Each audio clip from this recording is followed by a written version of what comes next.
você que chegou neste podcast. Eu sou Bruna Arimatea e hoje você está no Q3, mas também está no BPcast do Boletim do Paddock. Se você não entendeu, a gente explica, né, Débora? Exatamente, Bruna. Olá, todo mundo. Sejam bem-vindos a mais este episódio. Estamos aqui para poder fazer um crossover. É isso mesmo. Para você que acompanha o BPcast e o Q3, você vai ter acesso agora a um episódio disponível nos dois podcasts, mas é exatamente o mesmo programa. A gente se juntou para poder fazer esse episódio especial para vocês, unindo esses dois podcasts e batendo um papo muito divertido com vocês, ouvintes. Eu sou a Débora Almeida, do Boletim do Paddock, e nós também estamos aqui com o Rubens GP Neto. Olá, muito obrigado pelo convite, meninas, pelo esse crossover. E vamos fazer essa junção aí, que vai ser muito bacana neste final de semana, que não teve GP de Fórmula 1, mas, como sempre, a gente consegue tirar aí um coelho da cartola e apresentar um programa bem bacana para os demais. E da parte do Q3, além de mim, temos aqui também a nossa Paula Ferro. Animada para esse crossover, Paulinha? Oi, pessoal, muito animada, muito feliz de estar aqui com essa dupla que sempre apoia a gente. E vamos embora, sem enrolação, vamos embora começar, né? Então vamos começar aqui o nosso bate-papo. A gente vai falar, né, como tá a atual situação do campeonato depois desse GP que a gente teve, onde a Mercedes conseguiu recuperar muitos pontos depois dessa etapa. E ficando mais próxima da Red Bull, né, depois do que a gente teve com o Max Verstappen na sprint conseguindo os 3 pontos, mas foi só para a Red Bull nesse fim de semana. Porque depois disso, a Red Bull não conseguiu ter mais nenhum ponto e agora a equipe austríaca está separada da Mercedes por apenas 4 pontos. Tudo aquilo que eles conquistaram de vantagem não deu em nada. Como vocês já ouviram aqui em outros episódios do Q3, a gente falou que era para fazer uma gordurinha, que tinha que aproveitar todo ponto, de volta mais rápida, agora de sprint qualifying, porque isso que vai fazer a diferença no fim. E depois de não pontuar, quer dizer, praticamente não pontuar, a Red Bull não teve o Sérgio Pérez na zona de pontuação. No domingo também não teve o Verstappen que saiu da corrida. E tá aí, só 4 pontos à frente. E o próprio Verstappen só 8 pontos à frente do Hamilton. Então, temos um jogo. Eu vou abrir aqui a nossa sessão de perguntas, que a gente está aqui para isso, né? E já colocar aí a primeira na roda. A gente tem a temporada de 2021 aí quase na metade, né? Esse próximo final de semana a gente tem o Grande Prêmio da Hungria, o último desse primeiro semestre da Fórmula 1, né? E sem dúvida o que a gente mais pode apontar sobre essas primeiras etapas é a disputa entre Hamilton e Verstappen, ali pela liderança do campeonato, como a Débora já falou, a Paula aí já deu o primeiro pitaco dela aqui nesse episódio. E eu acho que entre as muitas coisas que a gente pode fazer nesse episódio aqui hoje, acho que um tópico que cabe trazer é justamente esse avanço do carro da Red Bull, que está ajudando demais o Verstappen esse ano, né? Uma coisa que talvez a gente até não esperava que fosse chegar neste nível de igualdade, ou enfim, de superioridade junto com a Mercedes. E esse avanço do carro da Red Bull ajuda na performance de pista, pensando no campeonato deste ano? Tava pensando o quão pontual que tinha que ser nesse comentário, pelo seguinte: o ano passado, quando teve a mudança de regras a pedido da Pirelli, por causa da questão de pneus, tudo que eles precisavam, que reduzisse o downforce dos carros, o próprio James Allison da Mercedes falou: olha, nossa maior preocupação com isso nem é nosso carro, nossa maior preocupação é o quanto o Adrian Newey pode entregar no carro da Red Bull. E parece que ele sabia, né, que tipo havia um monstrinho ali dentro da Red Bull que poderia ser despertado simplesmente com o novo regulamento, e foi o que aconteceu.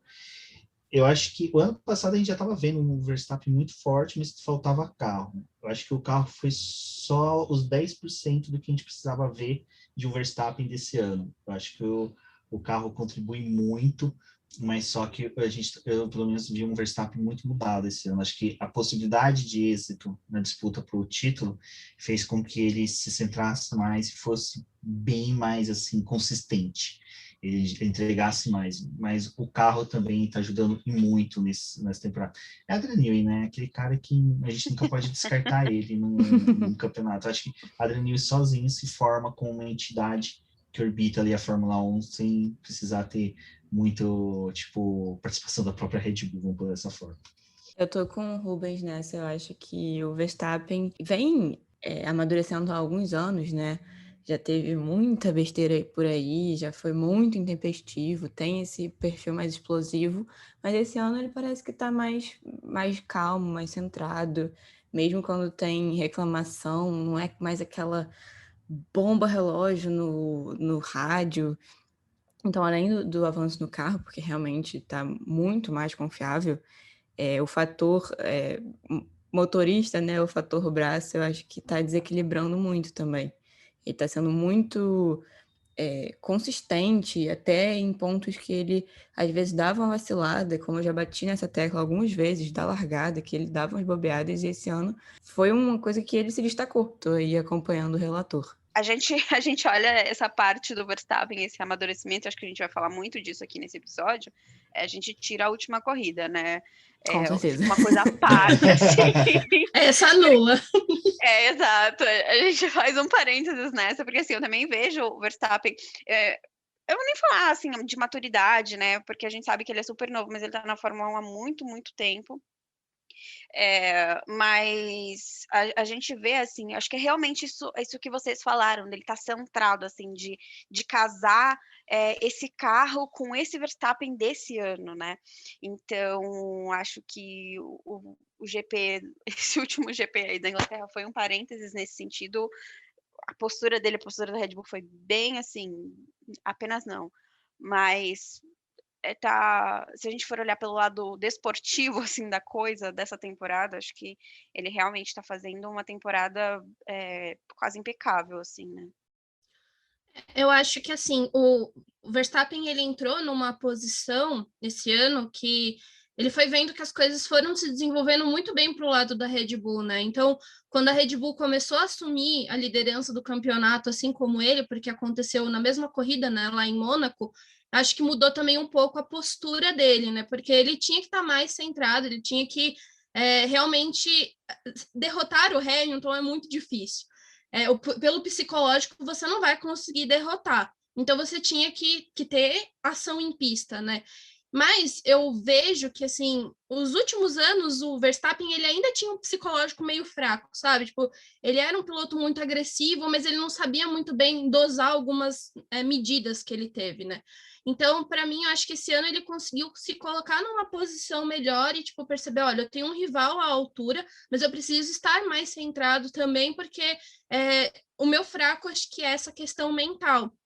E assim, desandou, né? Nessa última corrida, a gente nem precisa falar sobre isso, mas eu acho que essa corrida também vai ser um ponto bem complicado para ele, essa última que a gente teve, né, na Inglaterra, porque eu acho que, assim, por mais que ele tenha construído uma casca, ela não foi completamente tão dura, assim, sabe? Tipo, o Hamilton já conseguiu perfurar ela. E eu acho que a Red Bull, em questão de performance, é essencial assim, o trabalho que eles conseguem fazer. É uma equipe que eu comecei a acompanhar a Fórmula 1 com eles, então a gente via que eles tinham muito esse trabalho de formiguinha ao longo do ano, tipo, ir trazendo atualização, modificando o seu carro. Esse ano eles começaram com um potencial muito grande, com um carro extremamente calculado as atualizações e muito bem pensadinho para que eles tivessem um carro que fosse forte para poder bater a Mercedes. O ruim chegaram numa posição em que eles conseguiram destruir tudo que eles conquistaram, sabe? E é o mesmo ponto que eu toco que foi o ano passado. Assim, o ano passado, só para mim não me estender o meu comentário, mas no ano passado a gente teve a Red Bull também, que era um carro forte, mas não era tanto para poder bater a Mercedes. Mas aquelas duas corridas que a gente teve na Áustria, em que uma delas eles começaram o campeonato zerados, acho que deu também aquele jogada de balde de água fria que manteve com eles no restante do ano, sabe? Então, esse GP da Inglaterra, em que eles também tiveram esse balde de água fria, vai ser um ano complicado, tipo, esse restante de temporada para eles. Sim. Eu já passo, Débora, se você quiser fazer alguma pergunta, mas eu quero muito aproveitar esse gancho. É uma coisa que é uma pergunta, né, na verdade, que eu fiz para a Paulinha no último episódio, mas eu queria trazer aqui com vocês, para você e o Rubens, enfim, falarem sobre no GP da Inglaterra mesmo, assim, né? A gente viu toda a repercussão que teve na internet, Verstappen, Horner, falando bobeira. Eu acho que realmente você tocou no ponto, Débora, essa casca, essa armadura do Verstappen, ela não foi totalmente forjada, né? Porque não deu tempo, assim. Ele tá tendo esse ano muito excepcional. Mas é o que você falou, o Hamilton vem criando essa casca há muito tempo, né? E aí eu queria saber de vocês dois, para o restante da temporada, pensando assim, segundo semestre de Fórmula 1, né? Como que essa situação pode afetar os ânimos ali da Red Bull? Olha, Bruna, eu acho que a coisa vai ficar bem complicada, porque assim, eu por acompanhar a Fórmula 1 e ter começado a acompanhar pela Red Bull, eu vejo que a Red Bull, assim, quando ela está em posição de ataque, em que ela já tem um carro forte, que ela tem bons pilotos, ela é excelente, ela trabalha muito bem, ela consegue ser muito pontual. A partir do momento que ela fica numa posição de defesa, que agora ela vai ter que fazer esse processo, né? Vai ter que remar tudo de novo, conquistar pontos e tentar se distanciar de uma Mercedes que eu acho que conseguiu se reconstruir, sabe? Tem as suas falhas, mas tem uma posição melhor, porque, de certa forma, eles estão confortáveis, né? Tipo, eles já têm um contrato com o Hamilton assinado. Se eles não definiram o seu próximo piloto ainda, é uma coisa que eu acho que é questão de tempo, porque o Hamilton ele é a base de tudo ali na Mercedes. Mas a Red Bull, a base dela foi tudo construído em cima do Verstappen. Se a gente não tem um Verstappen forte agora, ou a Red Bull nessa posição de defesa, né, para a Mercedes, eu acredito que eles têm uma tendência a errar gritante. Porque no começo do ano a gente viu eles protagonizando alguns erros, algumas coisas que também ajudaram a tirar um pouco dos pontos que a Red Bull poderia ter até em melhor, assim, né, no restante desse ano. Então, eu vejo que a Red Bull ela entrou num campo que para ela é péssimo, sabe? E todos esses ânimos que foram exaltados, e aí é uma coisa que eu achei muito ruim, a forma como a Red Bull conseguiu tratar todo esse episódio, porque para mim eles meio que, eu vou usar um termo ruim aqui, mas eles despirocaram, sabe? Tipo, vamos atirar para todo lado, a gente precisa extravasar essa energia e eu vejo que isso não dá muito certo para eles, sabe? Tipo, se eles tivessem ficado na deles, tipo, deu ruim, né? Vamos reconstruir. Mas não, eles estão perdendo tempo, tipo, fazendo picuinha na internet, gente. Tipo, não vai levar a lugar nenhum. Eu, como fã da McLaren, estou felizão, porque quanto mais os carros da Mercedes e da Red Bull se encontrar, mais chance de pódio eu tenho pro Lando Norris, pro Daniel Aí, Paulinha. chegou. É nóis, Rubens. Estou muito feliz com isso, mas só que primeiro só um parênteses que a Débora, em 6 meses de podcast do Q3, ela consegue introduzir pela primeira vez um palavrão. Parabéns, Débora. Você conseguiu quebrar esse recorde, elas estavam há 6 meses sem palavrão. Desculpa. Mas vamos lá. A questão da Red Bull, eu acho que por mais... Eu entendo isso que a Débora falou, dela entrar numa zona de defesa em que ela normalmente, há alguns anos, a gente vê que não se dava tão bem isso no passado. Mas só que a Red Bull em si, este ano, eu acho que ela está um pouco melhor, porque antes ela tinha que olhar para o segundo piloto dela e ficar imaginando, esse cara vai entregar, esse cara vai conseguir fazer algo para a segunda, quer dizer, na corrida, vai conseguir chegar perto do Verstappen. E eu acho que com o Pérez ali, eles estão mais tranquilos. Por mais que o Pérez termine zerado, alguma coisa assim do tipo, não é algo que abale tanto. Eles sabem que na próxima etapa podem contar com ele. Era algo que antes eles não tinham. Então, eu acho que eles conseguem focar mais, até mais do que antes era no Verstappen. Então, eu acho que o que eles têm que fazer agora, só a Red Bull, é não entrar, desculpa, agora não é um termo chulo, mas é um termo aqui do Capão Redondo de Cuba, não entrar na noia do Hamilton, sabe? É que o Hamilton, ele conseguiu quebrar essa armadura, a Débora falou, eu estava tentando fazer uma analogia com o Cavaleiro do Zodíaco, eu acho que enquanto que o Lewis Hamilton é aquele cavaleiro da armadura de ouro, o Verstappen ainda é aquele de armadura de alumínio, de latão, sabe? Ainda está bem fraca. E o Verstappen, ele saiu esbravejando, mas quem não faria isso? Quem nunca terminou uma partida de futebol, de vôlei, apanhou, sofreu alguma coisa e saiu bravo? Isso é normal. Eu acho que até a esfriar a cabeça vai um tempo ainda, então tranquilo. Mas a questão é que o Hamilton quebrou a mente de todos ali, né? Ele conseguiu entrar na mente de todos os demais, porque no final, na entrevista, ele sabendo, acho que já das críticas, porque com certeza o pessoal já reportou para ele, falou, o pessoal da Red Bull tá espumando, você vê ele sereno nas entrevistas, preocupado, calmo, falando tranquilamente com os repórteres, e isso demonstra que, tipo, cara, vocês podem me atacar à vontade, eu não vou me abalar. E é tipo, eu ganhei na minha terra e tô felizão e vou continuar assim, então vocês podem ficar atacando à vontade. O único ruim é aquela coisa que, né, dessa discussão surgem os reflexos que não foram tão felizes.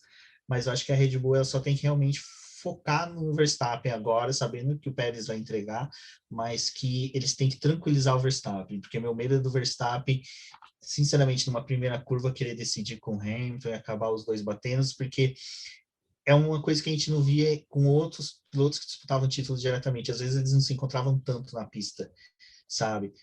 Eu tô tentando lembrar também de vezes que eu vi Verstappen, não, desculpa.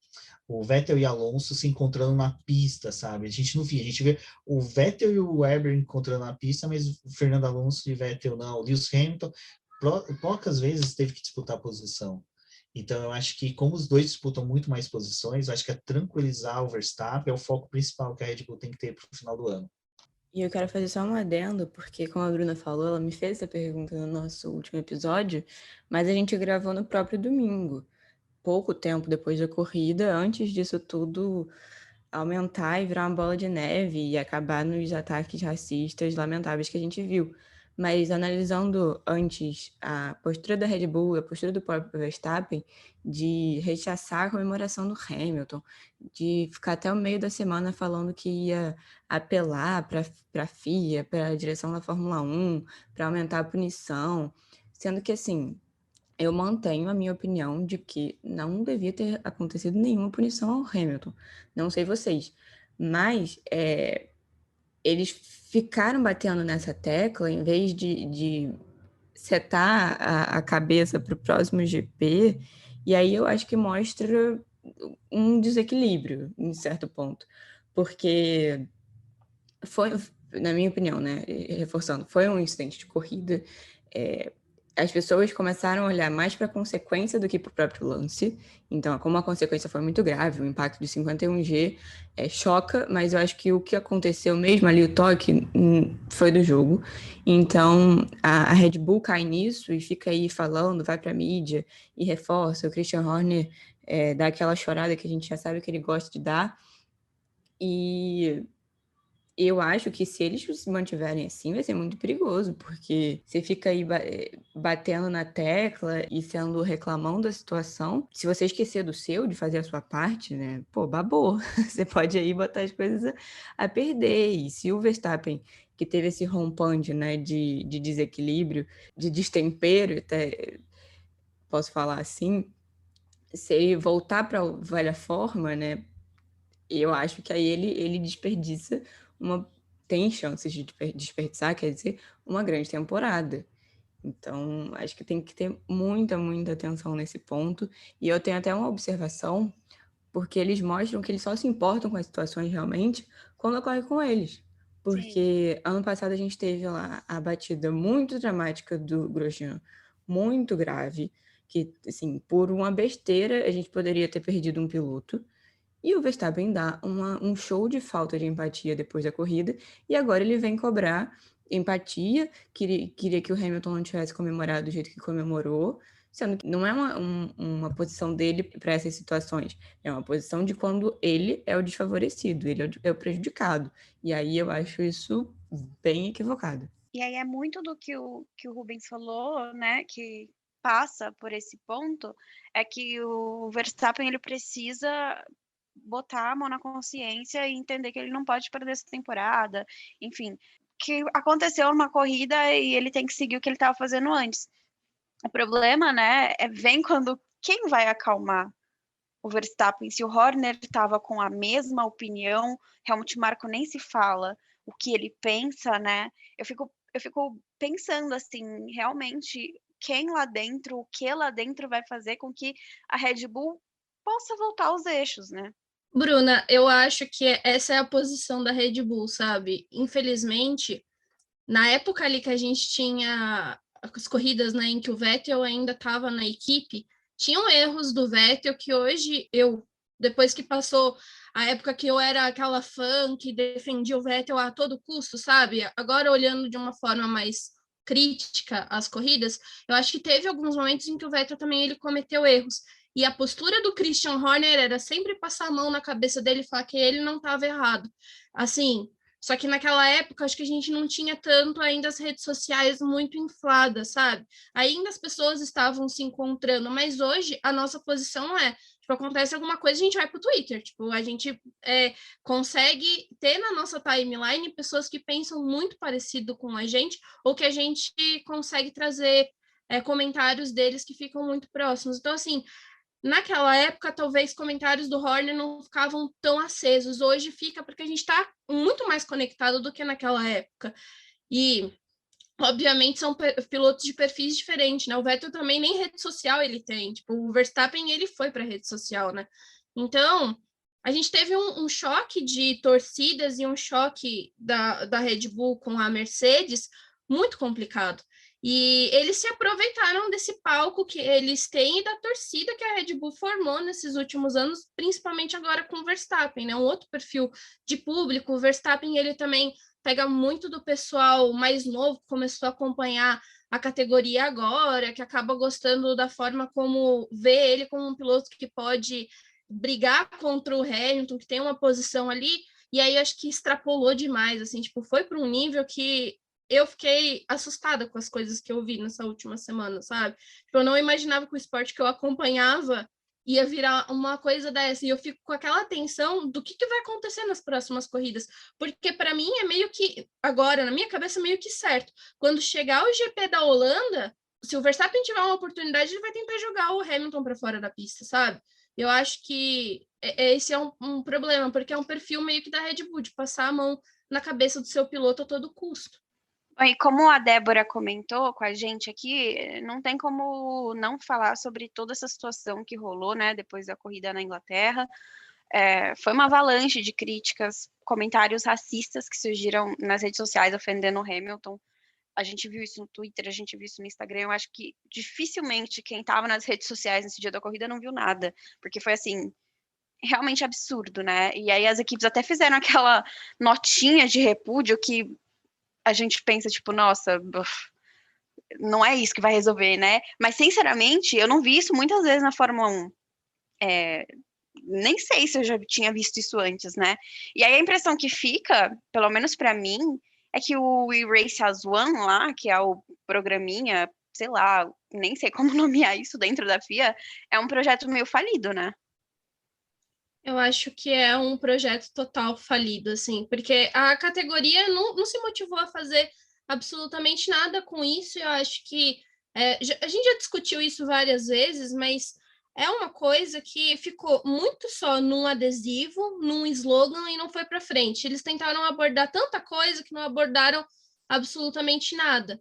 E aí é uma coisa que eu vejo que é um problema para a categoria. Tipo, é interessante que em 70 anos, né, de categoria, estão tentando fazer alguma coisa agora, mas ao mesmo tempo não fizeram absolutamente nada, né? Então eles ficam ainda muito naquela zona de conforto deles, não conseguem trazer realmente a pauta ou pelo menos dar importância para esse tipo de assunto, né? Tipo, não é uma nota de repúdio que vai minar esses comentários, mas se tivesse uma questão de educar os seus fãs, de mostrar o porquê que isso é errado, porque um dos comentários que eu vi muito assim no Twitter, né, foi do quanto que a Fórmula 1 tá se parecendo muito com o futebol, tipo, das questões das equipes, né, se tornarem parecido com o que a gente tem dos clubes de futebol que a gente tem por aí e chegar num ponto em que talvez a gente precise de torcidas separadas porque as pessoas não conseguem tolerar, sabe? É uma coisa que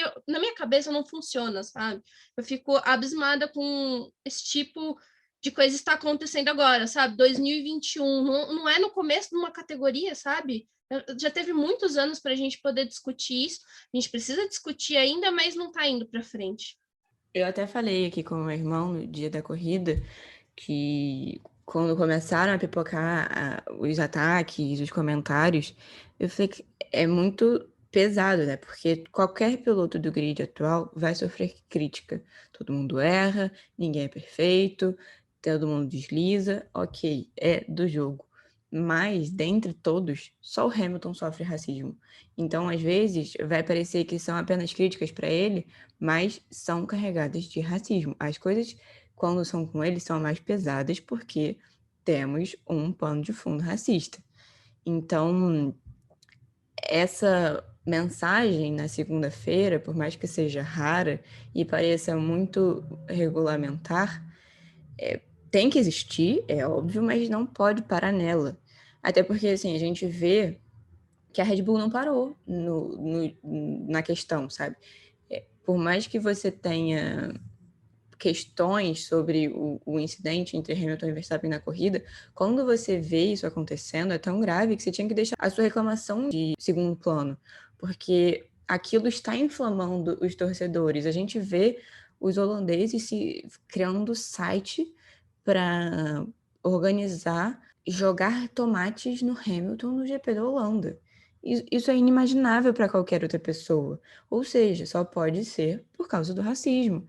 E é muito doido, eu já vi tem um fotógrafo que eu sigo no Instagram que se chama Wendy Andrade. O Wendy se escreve W-E-N-D-Y. Recomendo muito que sigam, as fotos dele são lindas e ele sempre traz muitas reflexões extremamente necessárias, uns textos lindos. E um dia me marcou muito como ele falou assim, eu tô cansado de falar sobre racismo. Ele é negro, né?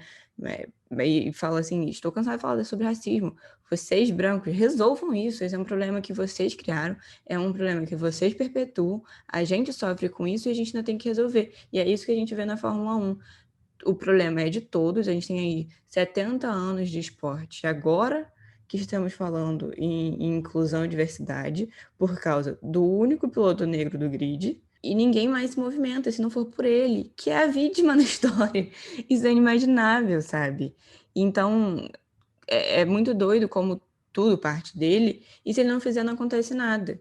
E é essa mudança que tem que ter. É a Ferrari, é a Mercedes, é a própria Red Bull pegar e fazer, sabe? Sem precisar um Hamilton lá catucando todas as equipes, tipo, oi, gente, e aí, quais são os planos de vocês para a diversidade?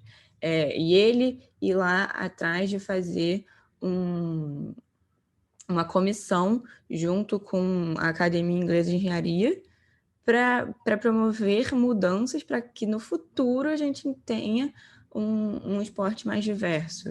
Eu acho isso muito doido, a gente tem que pensar nisso, tem que refletir e ver como isso tudo está errado e fazer nossa parte para mudar, porque é um problema que a gente tem que resolver. Meninas e Rubens, né? Eu acho que o Hamilton, ele é aquela figura que a gente consegue ver como o cara que tá ali batalhando, que conseguiu um espaço, né? Porque hoje também ele tem essa posição de poder falar sobre essas pautas, trazer essas coisas pela posição que ele tem dentro da Mercedes, pelos títulos que ele conquistou, né? Infelizmente, demorou também um tempo para o Hamilton conseguir ganhar a oportunidade para poder falar sobre isso, mas é um assunto extremamente necessário. Por isso que a gente está trazendo isso daqui para uma discussão, né? Mas vocês não acham também que, assim, uma das coisas que eu já vi algumas pessoas falando, se atribui muito ao Hamilton ser a única figura dentro do grid que pode trazer alguma discussão para a gente, tipo, alguém que pode tentar promover a mudança, sabe? Então, quando a gente tem problema de ataques homofóbicos, vão questionar o Hamilton.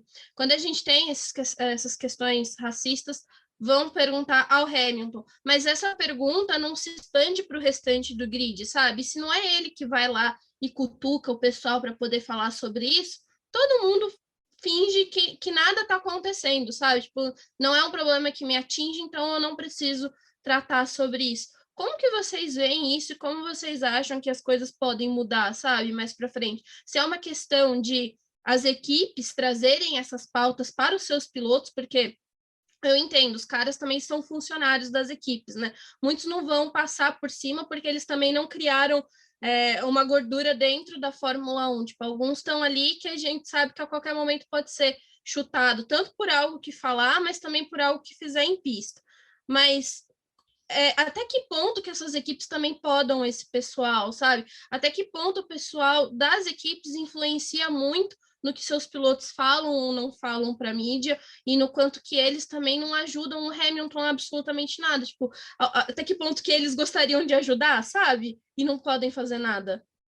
Primeiro, só sobre o Race House One, o que acontece? Eu acho que, sabe aquela reunião de diretoria em que estão todos aqueles diretores gordos, brancos, comendo X-Bacon, tomando Coca-Cola, e de repente eles, bando de mimizento quer que a gente faça alguma coisa, o que vamos fazer?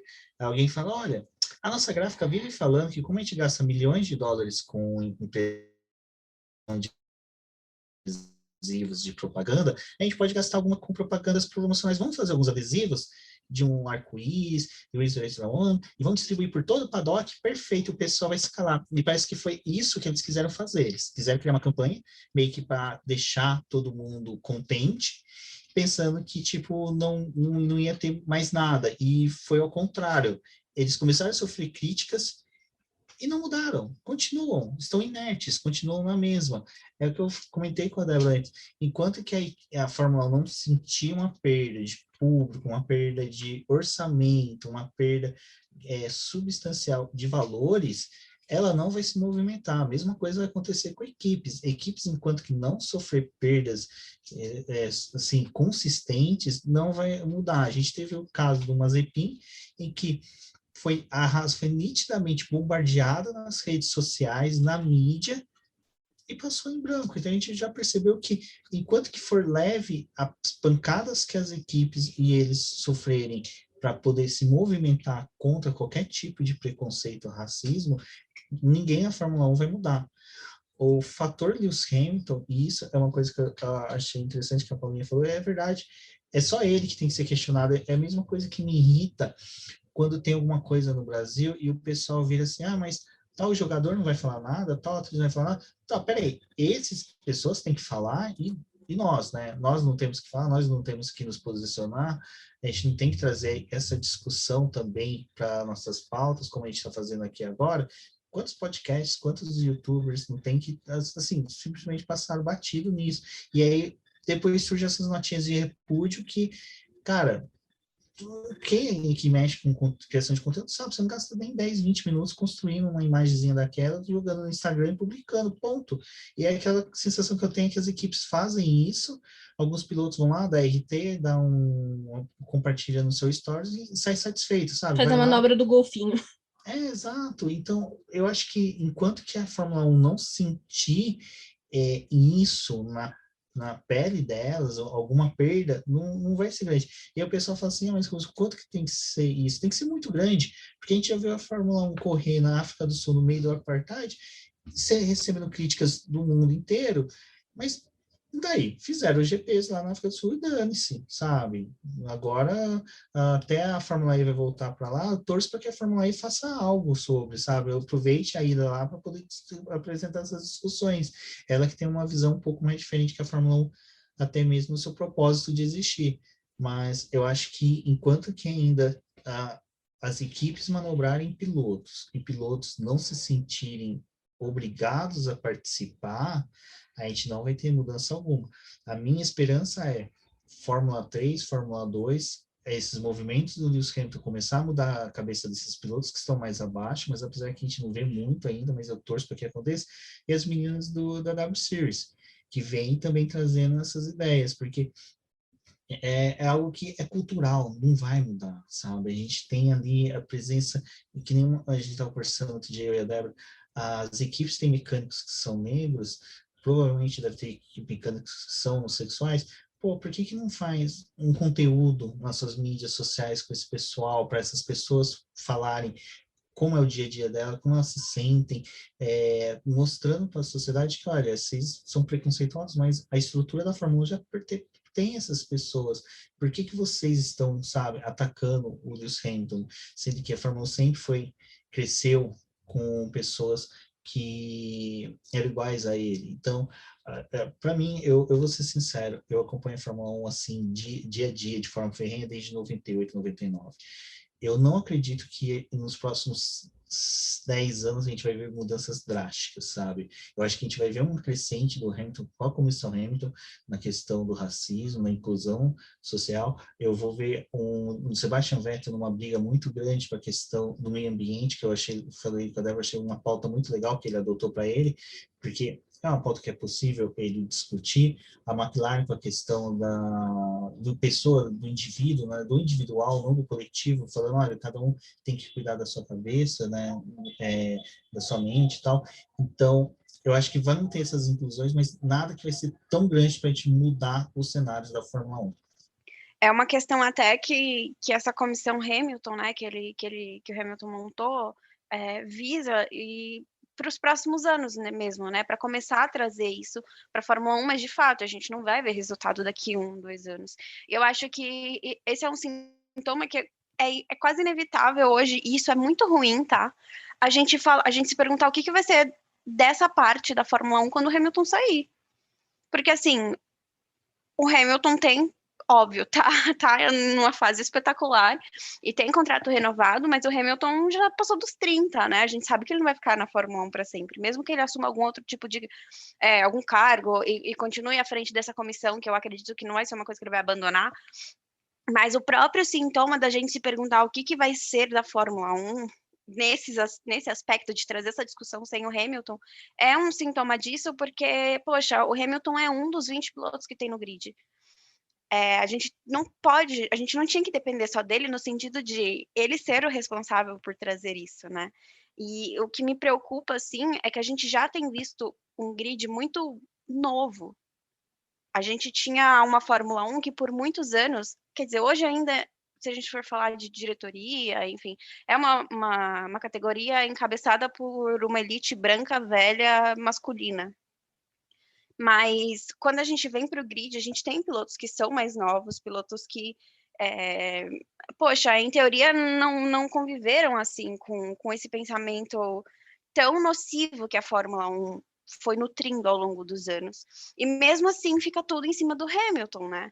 Então, assim, realmente me preocupa. E é ótimo que a gente tenha a comissão Hamilton e que isso de fato tenha trazido pelo menos algum movimento no sentido de ele lançou o relatório e aí no dia seguinte a FIA já, né, aprovou algumas vagas relacionadas à diversidade, até assim estágios e programas de engenharia, assim, isso precisou acontecer para que tivesse diversidade, para pensar numa diversidade daqui a alguns anos na Fórmula 1, né? Mas é muito sintomático a gente realmente ter que pensar de quando o Hamilton sair, quem que vai ser essa voz, sabe? Sendo que todo mundo tinha que assumir o seu papel e realmente colaborar para a discussão e não inflamar, né? Acho que a Paulinha comentou isso. Não inflamar, a Red Bull podia muito bem ter ficado quieta na dela, cara. É muito assim, dar combustível para realmente ter esses ataques. E isso é muito pensar no seu de uma forma que você não só não se importa com o outro, mas você tá vendo uma discussão e aí depois a Red Bull vai no Twitter e faz uma notinha, mas olha o que o seu chefe de equipe tá falando. É muito incoerente, sabe? Você não consegue acreditar no que a equipe tá fazendo. Qual que é o posicionamento dela de verdade? Então, Bruna, esse lance da Red Bull, o que pega para mim é o seguinte. Eu gosto muito quando essas coisas de Fórmula 1 bate com algumas coisas que eu já estudei na minha área, então eu acho muito legal. O que eles estão fazendo é de uma burrada tremenda, porque é o seguinte, você pode simplesmente ir protestar, você pode entrar com uma ação judicial, como eles querem fazer, perfeito, você pode. Quantas ações judiciais a gente nunca ouviu falar que existiram no mundo, mas foram propostas? Então, eu concordo com você que isso que eles estão fazendo é tão patético que me irrita de um tanto que, para mim, não se torna um racismo, mas me aparece ser aquelas pessoas que não eram as pessoas vestidas com o capuz do Ku Klux Klan, mas era o cara que vendia o tecido para quem ia fazer, sabe? Eu sou um pouco mais chato nisso, porque eu vejo que, cara, não precisa, fica quieto, sabe? Você não vai ganhar nada com isso. Simplesmente age sem precisar falar. Sua equipe acabou de soltar uma nota de repúdio, você vai lá e me fala que o carro da Red Bull foi um prejuízo de 1 milhão e tanto, que você está ferrado, que o orçamento está ferrado. Então, você tá vendo a tua torcida inflamada? Fica quieto. Então, eu concordo com você, e isso é onde que eu falo que enquanto que a Fórmula 1 também não agir, ela tá sendo passiva com tudo isso. É tipo, cara, a gente viu que o rádio com o Masi foi algo que inflamou os torcedores, próxima etapa não vai ter rádio. Próximo acontecimento que o Horner falar, solta uma reprimenda a ele, a Red Bull, fala, olha, isso é uma atitude também antidesportiva, vocês estão fazendo uma atitude antidesportiva, vocês vão tomar uma multa se vocês continuarem com isso, inflamando seus torcedores contra outro jogador, outro atleta. Eu falei jogador porque na minha mente vem que uma semana antes a gente teve o lance da Euro, que atacaram os jogadores da seleção inglesa, e simplesmente ninguém parou para pensar que, pô, como está envolvendo isso, a gente pode ter um pouco mais de tato para saber o que a gente vai falar, sabe? A gente está vendo que aqui o pessoal está tudo inflamado ainda por causa desse sinal de racismo. Vamos ter um pouco mais de tato, vamos agir tranquilamente, sem inflamar torcedores. Que nem na hora que a torcida do Verstappen criou um site, tudo, para jogar tomate, para vaiar o Luciano, era a hora do Verstappen, cara, cata as mídias sociais da Red Bull, faz um videozinho, cara, falando, olha, ele precisa pedir desculpa pro Hamilton, ele tem todo o direito de ficar chateado com o Hamilton, como qualquer pessoa tem o direito de ficar chateado com outra pessoa, mas conscientizar seu torcedor, falando que ele não aprova isso e o cara que faz aquilo deixa de ser torcedor dele, é nesse ponto que fere o torcedor, é quando, para quem você torce, a pessoa fala, você não me representa mais, você não torce mais para mim, a partir do momento que você está agindo dessa forma. Então, é isso que eu tô sentindo falta da Red Bull e também da Fórmula 1, sabe? Uma ter a consciência de que tem que ficar calada, quieta, ou utilizar da sua fala de forma correta, e a outra é tipo, olha, vamos pôr os pingos nos is, vamos parar com essa parafernália, essa pataquada de inflamar os torcedores, porque não tem necessidade disso. Pegando um pouco disso que você falou agora e voltando na pergunta da Débora, como é uma coisa que é estrutural e atinge absolutamente todos os âmbitos, não é o Hamilton que tem que ser questionado sobre isso.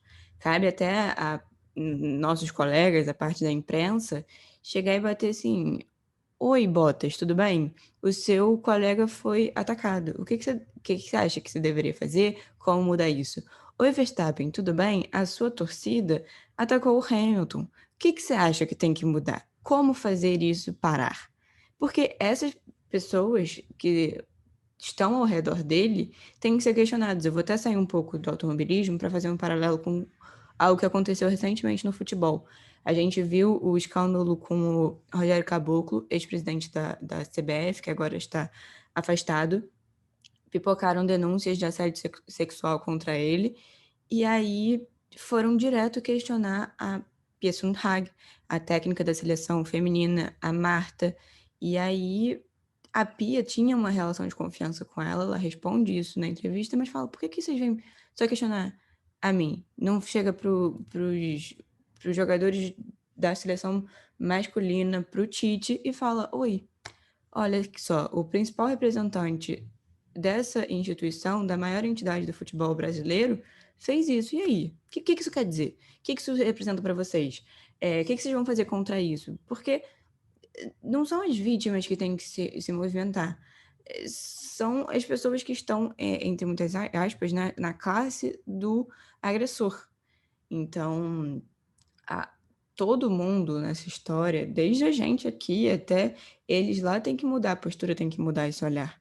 Porque só assim que a gente vai ter uma mudança. E isso que a Bruna trouxe também, de quando não tiver mais Hamilton pilotando, como é que vai ser? Ele vai ter que ficar de fora da Fórmula 1 fazendo posicionamento também? Não, sabe? Ele tem que curtir a apresentadoria dele, curtir as conquistas dele, e a gente tem que se encarregar dessa mudança. A Fórmula 1 é um esporte de 70 anos que sempre foi muito restrito, que a gente vê grandes figurões no controle há muitos e muitos anos, eles vão mudando de posição, às vezes está um pouquinho mais embaixo, depois volta ao poder, e não vê nada diferente. Então, beleza, existe a W Series, mas como é que vai fazer essa transição? Elas vão conseguir chegar na Fórmula 1? Elas vão conseguir chegar nas outras categorias de destaque? Ou elas vão ficar restritas àquela categoria para sempre? Qual é o plano? Tem uma transição? Vai ter apoio? Ou é só para você falar assim, não, estou fazendo aqui, é puramente regulamentar? Então, são muitas e muitas implicações que dariam, sei lá, 3 dias de podcast aqui. Eu gostaria, sim, que as equipes, né, que são maiores e até mesmo as menores, elas se posicionassem, falando, né, o que elas acham de quando essas coisas acontecem, dar um direcionamento para os seus fãs, porque eu acho que isso é importante, porque eles são influencers, sabe? Tipo, apesar deles não terem aquele papel de influencer blogueiro, que a gente vê que vai lá e dá sua opinião e traz um produto novo, uma coisa assim, a Red Bull, ó, a Fórmula 1 em si, ela é um produto, então eles são influencers para gente que acompanha a categoria, para quem é fã, né? Então, eu gostaria que eles trouxessem mais essas coisas e trouxessem mais discussões, sabe? E quando eu trouxe aquela pergunta para vocês e falei sobre os pilotos que estão em equipes menores, tipo, eu entendo que eles são funcionários, assim, né, na Fórmula 1, mas por que eles não respondem também? Tipo, por que a sua equipe não dá uma liberdade para eles falarem sobre esses temas também, sabe? Porque é importante a gente ter esse posicionamento deles, porque eles vão impactar na forma como eles querem o comportamento da sua torcida. Então, quando eu vi tudo aquilo acontecendo nessa última semana, eu queria saber não só se o Verstappen estava bem, sabe? Porque foi uma baita de uma pancada, foi um acidente Sim. ruim. Mas eu queria saber, tipo, pô, você tá deixando a sua torcida falar tudo isso do Hamilton, e eu entendo que você tá chateado com o Hamilton, eu sei que você tá com raiva, mas por que você não vem e fala alguma coisa? Tipo, eu não quero que vocês façam isso, como o Luiz falou, né? Não quero que vocês façam isso, não é certo. E aí, tipo, vai deixando, vai varrendo para debaixo do tapete e a coisa vai escalonando, sabe? Porque a gente tá às vésperas de ter um próximo GP que a gente não sabe como vai ser o comportamento desses pilotos em pista. A gente não. E depois vai ter aquela pausa de 3 meses. Dependendo do que acontecer na próxima corrida, tipo, a gente vai ficar mais 3 semanas, 3 meses, nossa, 3 semanas, com aquilo de novo, sabe? Remoendo esse sentimento ruim. Não era para a gente estar nesse ponto, né? Não era para a gente estar, tipo, vendo amigos tristes com as coisas que estão acontecendo, com as coisas que estão falando, porque afeta toda uma comunidade e, infelizmente, isso que aconteceu acaba dando um espaço para que algumas pessoas que são extremamente sem noção venham e achem que, tipo, a internet é terra de ninguém, eu posso falar o que eu quiser, e foi uma das coisas que eu estava até conversando com algumas amigas, que foi, a gente chegou num ponto em que a gente está tão conectado com todo mundo em rede social, que a gente esquece que quem está digitando ali, falando com a gente, é uma pessoa, sabe? A gente perdeu essa figura de pessoa e de um outro ser que está sendo atingido. Isso para mim é muito grave, sabe? Porque nossa, muito legal você ter vários amigos espalhados pelo mundo, mas você perdeu a consciência de que aquilo é uma pessoa, que você não está falando com uma máquina, e aquela pessoa tem sentimentos, e o que você está fazendo com ela, você está agredindo. Então, eu me sinto muito desconfortável vendo isso, e vendo que a categoria não está fazendo absolutamente nada, mas aí é tipo, quando o Hamilton vai lá com a comissão dele, aponta os problemas, eles falam, a gente vai mudar, mas é tudo muito, tipo, no papel, sabe? É muito bonitinho, assim, tipo, a gente tá tomando uma mudança, a gente tá tentando fazer alguma coisa, mas e o comportamento dos seus fãs? Tipo, isso vocês não vão fazer nada? Tipo, isso não impacta dentro da empresa de vocês. Então, é uma das coisas que tem me deixado extremamente descontente com a categoria e com as equipes também. So box. Para a gente puxar outra pergunta, que a gente está vendo que está sendo um campeonato extremamente disputado, né? O melhor, talvez, desses últimos anos, e a gente está tendo essa Hamilton e Verstappen protagonizando essa briga, né, da última década. O que vocês acham dessa briga que está acontecendo agora? Assim, para mim está sendo sensacional ver o que está ocorrendo. E tá rolando um saudosismo meio que daquela época que eu também acompanhava Sebastian Vettel, Fernando Alonso ali naquele ano maluco e maravilhoso. Quero fazer o hat-trick de falar em 3 episódios seguidos sobre Vettel 2012. Eu tô com Eu você, nunca vou Bruna. superar. Nunca vou superar, gente. Eu falei disso no nosso episódio de pergunta. Eu falei isso na live que a gente fez com a Nath De Vivo essa semana. Mas assim, foi um campeonato ótimo, né? Mas a gente tem também esse campeonato muito bom esse ano. Acho que realmente pelos últimos anos aí, se a gente pensar, não só pensar em dominância de Red Bull, depois dominância de Mercedes, assim, mas em disputa mesmo, né? É uma coisa muito que vai com o que o Rubens falou, que é os carros estão se encontrando, o primeiro e o segundo do campeonato estão se encontrando na pista, né?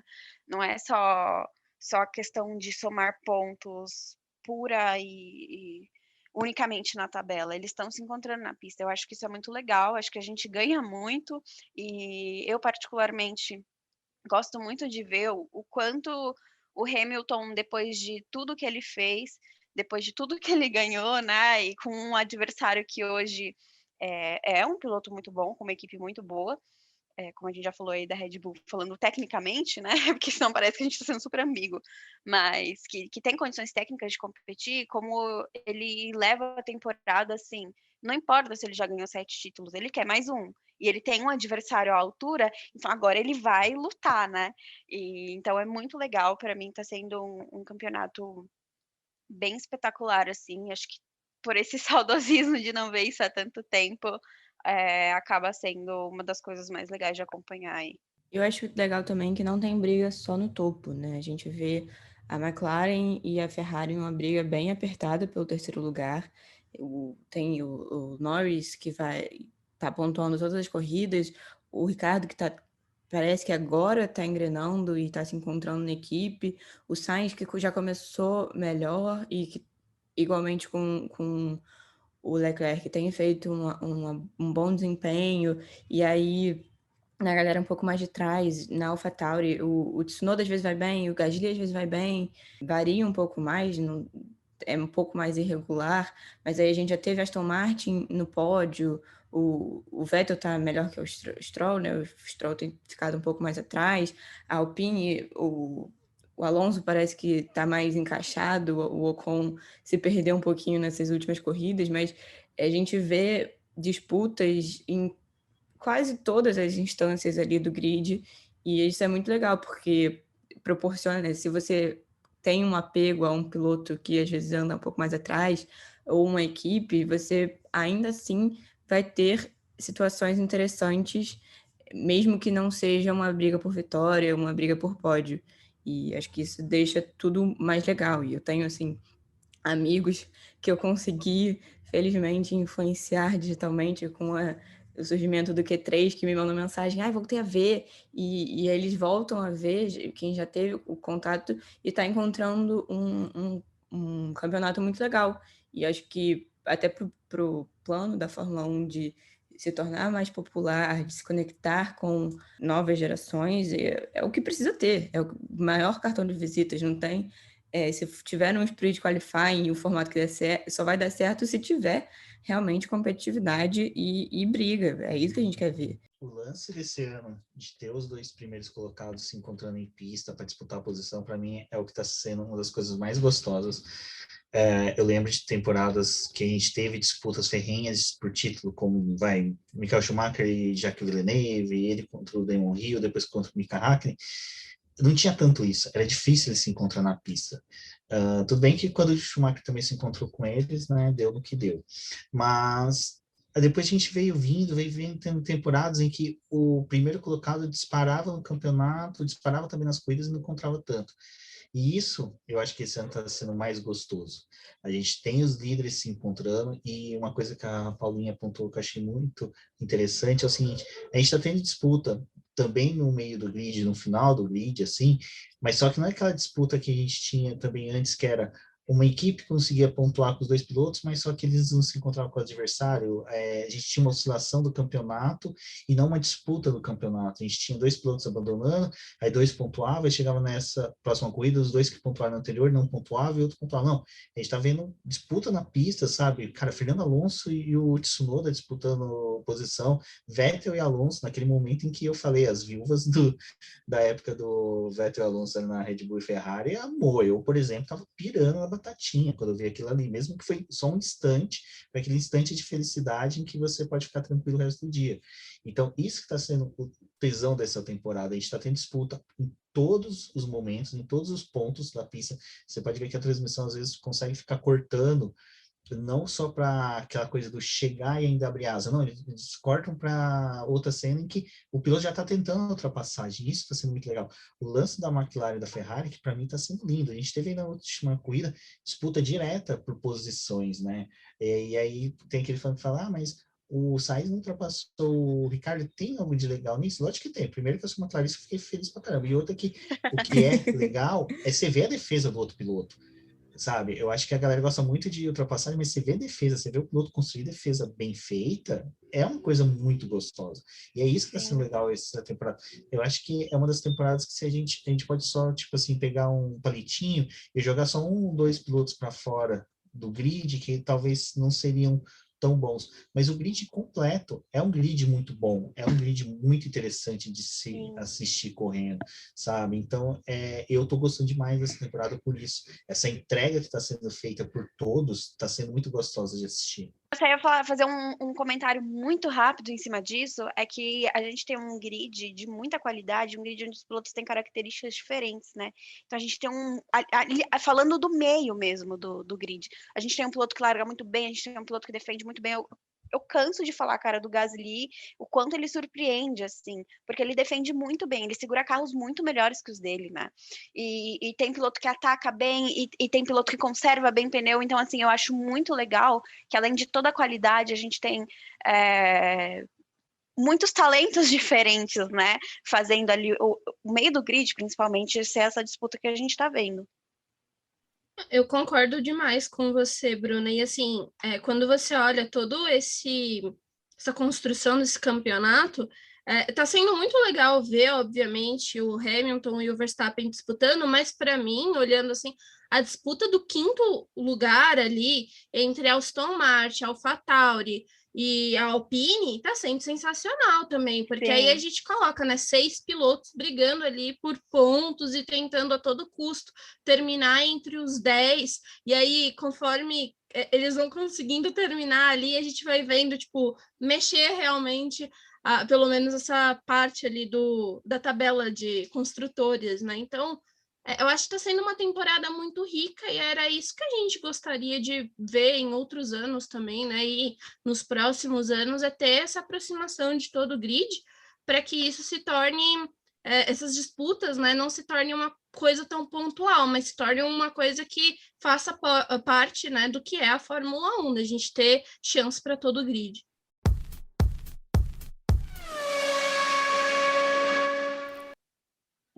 Bom, e com esse crossover maravilhoso feito, a gente não pode deixar de agradecer você, ouvinte, que está aqui com o Q3, que está ouvindo o BPcast, e eu particularmente quero agradecer a Débora e o Rubens por terem topado fazer esse episódio meio maluco com a gente. Gente, muito, muito, muito obrigada mesmo por estarem aqui com a gente. Acho que esse episódio vai ficar aí guardado, muito bem guardado na memória, né? Eu fiquei extremamente feliz com o convite de vocês, meninas. O Q3 está no nosso coração, então foi muito legal ter participado aqui do programa com vocês e dessa ideia que vocês tiveram e ter pensado na gente. O BP está extremamente feliz de estar aqui na nossa participação com vocês e espero que isso aconteça mais vezes. Exatamente, agradeço, meninos. Paulinha, prazer ter gravado com você pela primeira vez, uma honra estar aqui com vocês. Bruna, muito obrigado pelo convite, foi sensacional. Acho que os dois assinantes, né, os assinantes dos dois feeds têm muito a ganhar aí com a nossa participação.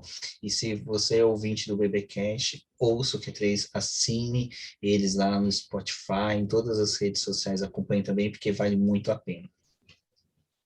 E, gente, fala para quem está ouvindo no Q3, eu acho muito chique. Se você está ouvindo no BPcast ou se você está ouvindo no Q3, deixa as redes sociais aí do boletim.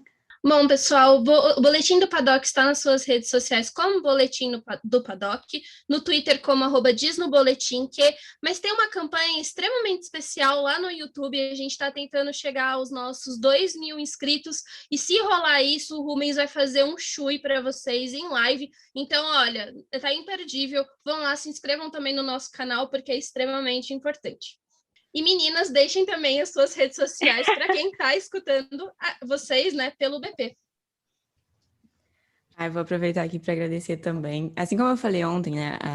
A Bruna citou aqui mais cedo que sexta-feira, dia 23, fizemos uma live com a Nath do Elas na Pista, que foi muito legal. Podemos até deixar aqui linkado na nossa descrição. Eu já tinha agradecido vocês que sempre retweetam, respondem, incentivam a gente. Isso é muito, muito, muito legal, muito, muito importante. Acho que muita gente que está com a gente hoje, perdão aí pela repetição, mas muitos que nos escutam, nos seguem, vieram por vocês, então fica aqui pela 10ª vez, muito obrigada. Foi realmente muito legal. Acho que tivemos muitas discussões importantes nesse episódio e que venham mais. Aproveitando aí também para já me despedir, deixar aquele beijo, aquele abraço para quem nos escutou. E você, ouvinte do BPcast, que não me segue ainda, meu Twitter é @_paulaferro_. Nos vemos lá com Fórmula 1, com Olimpíadas e o que mais der na telha. Eu sou a Bruna Arimatea, tô no Twitter como @arimateab_, Arimatea com TH. Fica o reforço aí para seguir a gente no Twitter, @Q3pod, acompanhar a gente na Alexa, em agregadores de podcast. E um abraço. Eu sou a Débora Almeida, no Twitter como The Flowers, e um abraço. Eu sou o Rubem GP Neto, Rubem GP Neto em todas as redes sociais. Um forte abraço e até a próxima.